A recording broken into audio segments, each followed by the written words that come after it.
Aqui com o nosso Panorama 95, nesta manhã de segunda-feira. Panorama 95 apresenta Check-up no rádio.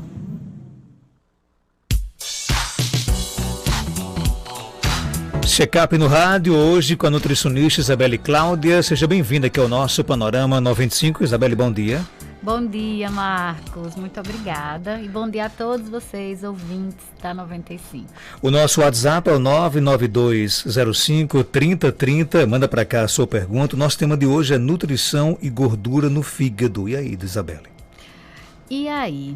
É um dos problemas mais prevalentes, né, hoje em dia.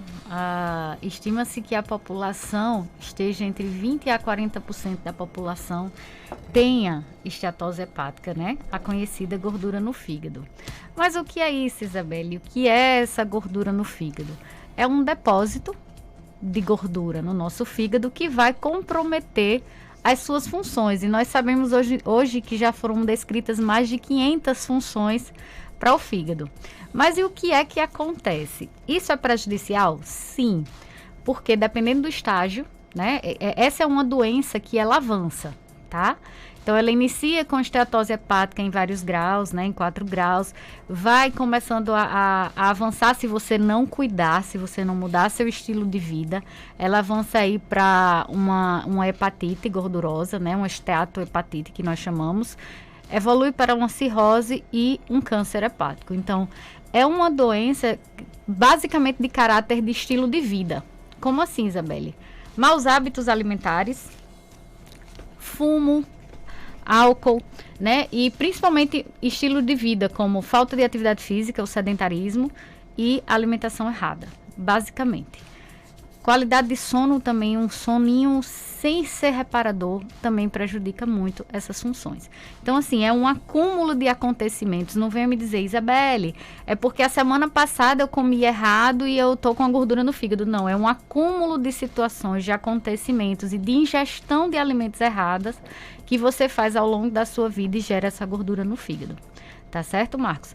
Então, eu queria aqui pontuar e fazer com que vocês entendam que o fígado é um órgão muito central do nosso metabolismo. É um órgão muito importante e a gente precisa zelar por ele. E se eu contar para vocês, quando a gente diz assim, você tá com gordura no fígado, que é a primeira coisa que você tira da sua alimentação? Todo mundo já pensa em gordura, né? Mas se eu contar para vocês que o que mais causa gordura no fígado é o excesso de consumo de carboidratos, de massas e de açúcares. Vocês acreditam?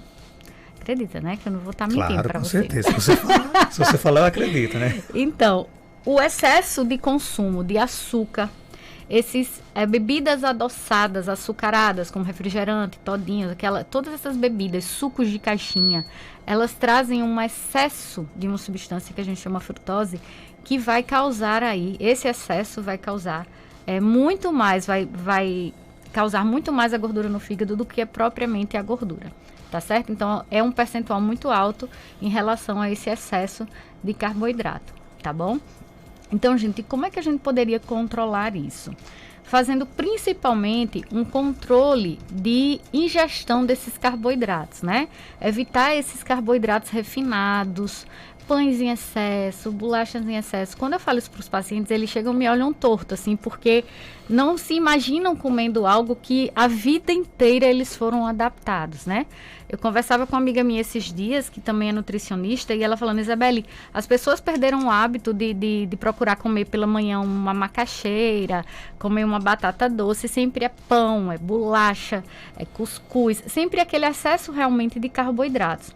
Então, gente, fazer esse controle, trazer carboidratos mais com fibras, né, carboidratos menos refinados, né, para nossa alimentação. Controle de qualidade de gordura. Não é porque o excesso de gordura não causa tanto quanto o carboidrato, né? Não causa tanto quanto o carboidrato, a esteatose hepática, que a gente também vai se esbaldar nas gorduras erradas, porque gorduras erradas são inflamatórias e também vão aumentar aí essa gordura no fígado. Então, frituras, óleos vegetais, né, eles também fazem essa elevação, trazem essa elevação. Então, quais os óleos que a gente pode optar? Azeite de oliva, como eu já falei.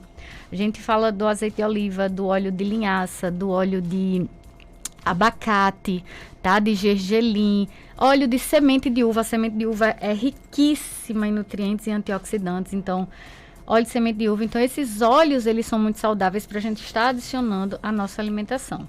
E sem esquecer de falar de gordura saudável, o ômega 3, que para mim está... Não, mais uma vez, para mim ele não entra mais como um suplemento, e sim como um complemento alimentar. Porque ele precisa estar, o ômega 3, essa gordura, precisa estar na nossa alimentação, mas não está presente devido à nossa dieta ocidentalizada, que é essa rica em gorduras saturadas, né, pobre em fibras, em legumes. Então, a gente não tem hábito e muito menos condições aqui de se estar comendo sempre salmão, sardinha, sem ser essa sardinha enlatada, claro. Então, assim, a gente precisa ter na nossa alimentação e é preciso complementar. E o ômega 3, ele entra aí muito, muito, muito na ajuda também da redução dessa esteatose hepática, dessa gordura no fígado. E encontramos o ômega 3 principalmente nos peixes. De águas do mar, né? Águas profundas do mar. E encontramos também na linhaça. A gente tem muito ômega 3 também na linhaça, tá? Em algumas sementes a gente também pode encontrar, não numa quantidade tão boa quanto a gente encontra nos peixes de água profunda, tá bom? E é essencial, tá, gente? Existe uma questão em relação à esteatose hepática que as pessoas olham assim, uma pessoa obesa, ela tem gordura no fígado, né? Na verdade, isso não é uma regra. Hoje nós sabemos que isso não é uma regra. Nem todas as pessoas obesas têm gordura no fígado, mas boa parte tem, porque ele é um fator de risco, sim, para desenvolver, né? A gordura, principalmente a gordura abdominal, ela desenvolve aí essa gordura no fígado. E hoje nós sabemos que cada vez mais resistência à insulina e diabetes, eles causam sim esse tipo de gordura no fígado, tá? Causam a gordura no fígado. Então, quanto mais você é diabético, se você não controla a sua glicemia, essa glicose ela vai ser sempre armazenada, tá? E uma resistência à insulina, né, uma inflamação a nível do nosso corpo vai gerar também essa resistência à insulina, vai gerar também a gordura no fígado. O nosso amigo Netinho lá de Jardim do Seridó pergunta, quem tem gordura no fígado, dá certo trocar a margarina pela manteiga da terra? Eu já falo sempre no programa que eu sou uma das que mais combato margarina. Eu acho que as pessoas não deveriam nem consumir, na verdade, porque são gorduras de péssima qualidade, principalmente a gordura hidrogenada, que faz muito mal. Há quem chame até de plástico, tá? Aquilo é um plástico, certo? Porque é feito realmente de uma gordura formada na indústria hidrogenada. Então, é uma gordura que não é saudável e que vai nos prejudicar não só na questão da esteatose, mas principalmente em doenças cardiovasculares, tá bom? Então, assim, mudar perfil de gordura é interessante. A gordura da manteiga, ela é uma gordura, ela não é uma gordura tão ruim como a gordura vegetal, essa gordura da margarina. Porém, o que é que eu sempre peço? Que você não faça dela a base da sua alimentação. Tudo você acrescentar a manteiga. Você tem que ter fontes de outras gorduras boas, como os óleos que eu falei. No caso, se for para levar ao fogo, tem que ser o azeite de oliva, tá? E a gente acrescentar outras gorduras saudáveis através das sementes, através das castanhas todas, né? Das oleaginosas. O abacate é muito interessante. Então, assim, a gente tem que introduzir essas gorduras saudáveis também para reduzir essa inflamação, tá? Tem mais pergunta aqui chegando, né? O ouvinte quer saber o seguinte, doutora Isabelle, criança pode usar adoçante? Dependendo, se for um adoçante natural. Agora, o que é que eu indico? Moldar paladar, tá? Adaptar paladar. A gente fala que uma criança, quando aprende a ler, a gente está alfabetizando. E quando a gente quer reaprender a se alimentar, a gente alfabetiza o paladar. Então, assim, questões repetitivas, você inserir repetidamente aquela mesma coisa por 11 vezes, você consegue adaptar o seu paladar. É a mesma história do café sem açúcar, né? Quando você começa a tomar um café sem açúcar, você não suporta das primeiras vezes. Após uma semana, 2 semanas, você já não consegue tomar como antes, com muito açúcar, tá? Então, a gente adapta o paladar. Então, você pode usar, se for natural, na forma da estévia, na forma até do xilitol, tá? Se for natural, sim. Se for aditivo, gente, esses aditivos alimentares, esses edulcorantes, esses adoçantes, eles também sobrecarregam o fígado porque são substâncias estranhas para o nosso corpo. E o coitado do fígado é quem que tem que sempre estar lá compensando essas coisas para tentar eliminar. E aí é onde gera o perigo, é esse somatório de coisas erradas, de aditivos que a gente consome, coisas enlatadas e o fígado sempre trabalhando.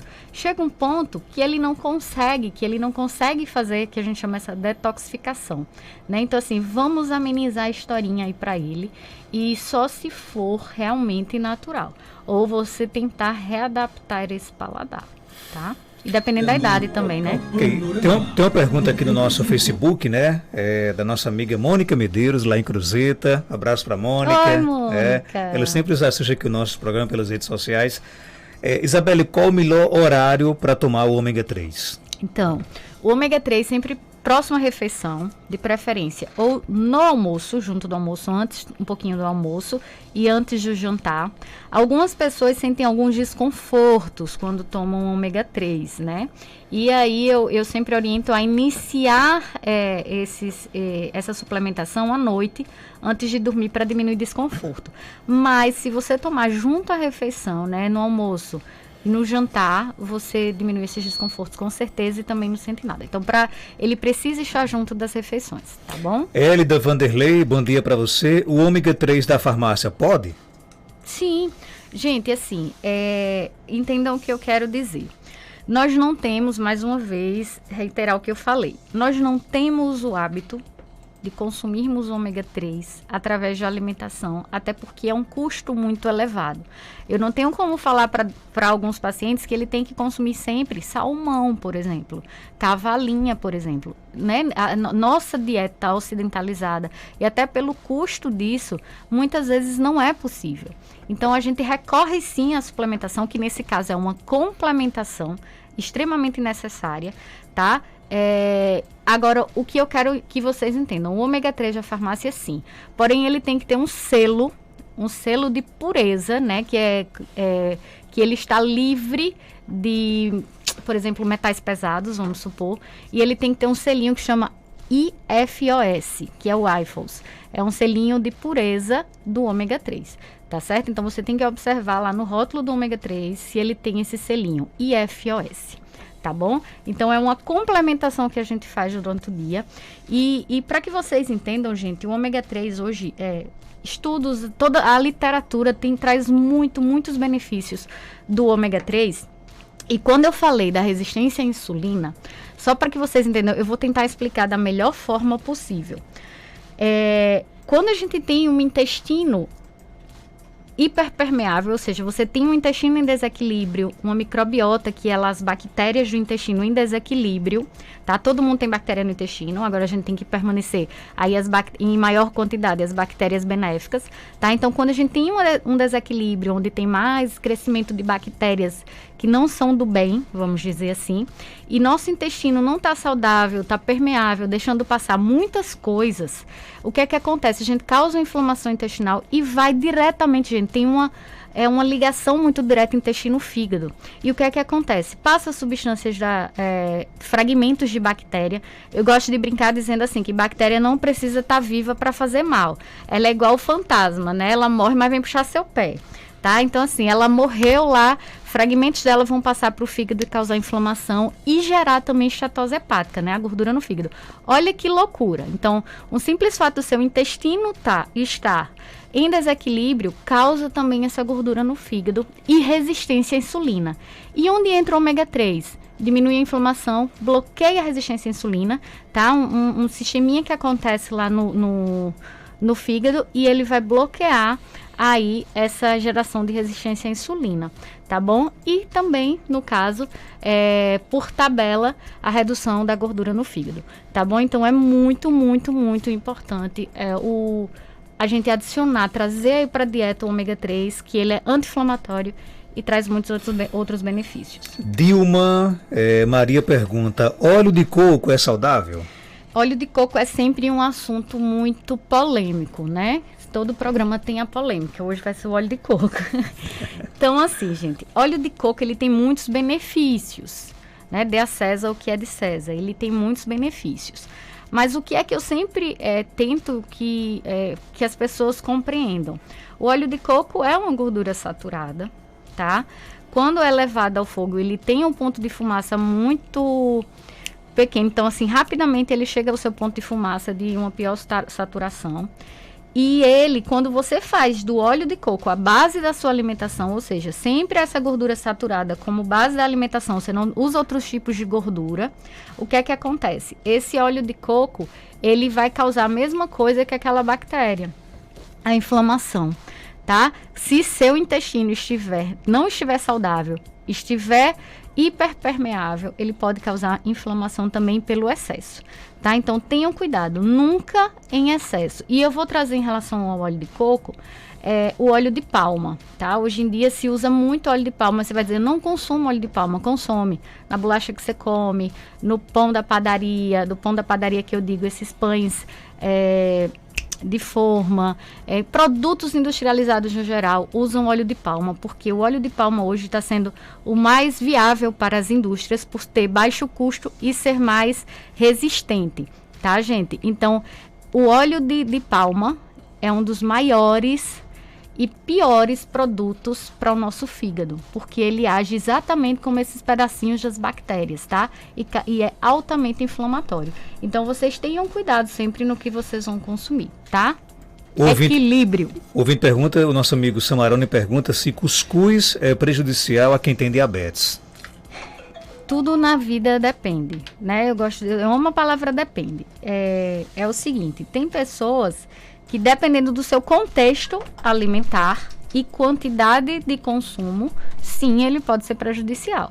Então, existem formas de a gente melhorar essa qualidade, adicionando aveia ao cozimento, adicionando sempre uma proteína junto, que aí vai ou frango ou ovo, tá? Você sempre tem que manter algo junto dele, tá? Na forma de proteína, para que reduza aí essa glicose depois que você se alimenta. Tá certo? Então, sempre tem que ter e pode adicionar aveia também junto. Depende da quantidade e da forma como você vai consumir esse cuscuz. Se consumir sozinho, sim, vai elevar muito. Ok, então, tá aí. Falamos hoje sobre gordura, não é isso? Quem tá ali aqui lhe mandando um forte abraço é a da Guia, lá de São João de Sabugi. Esteve lá no seu consultório sexta-feira. Guia, beijo. Gostou bastante, tá lhe mandando um forte abraço, viu? Isabel, você tá na Galerias Malvina? Galeria Malvina, né, na sala 204, e o telefone 9604-0655. E até segunda-feira, se Deus quiser. Até segunda-feira. Marcos, eu queria só mandar um beijo. Claro. Né? Tá coincidindo os aniversários todos na segunda quando eu venho, né? É o dia do meu esposo, de Janildo. Forte abraço para Janildo. Mandar um beijo, os parabéns e que Jesus continue o abençoando. Tá Amém, bom? Viu? Gente, o Instagram, nutricionista.isabelle, tá? E beijo, eu coloco mais informações lá. Nutricionista.isabelle. Forte abraço para você, Isabelle. Marcos. São 7h26, confirmando 7h26.